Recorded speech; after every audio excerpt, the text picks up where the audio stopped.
Hey friends, if you encounter this issue where Windows could not start the Windows audio service on local computer, which means our computer is called a local computer, fix error code 0x80070005, then please watch this video.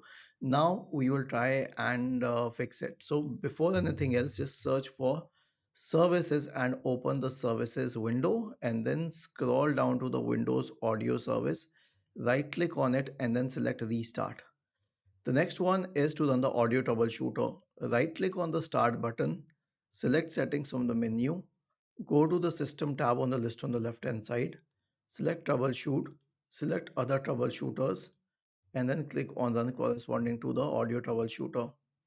Okay, these two solutions apart, the next one is that a third party software could be preventing the issue. Preventing the service. So here's what you exactly have to do. Search for system configuration in the Windows search bar and open system configuration. Go to services, check the box associated with hide all Microsoft services. If any of the services checked, click on disable all, apply, OK, and then restart your computer. Was this helpful? If yes, then please subscribe to the channel. If not, then let us know in the comment section of the video on how we could help you further. Thank you for watching this video and have a nice day.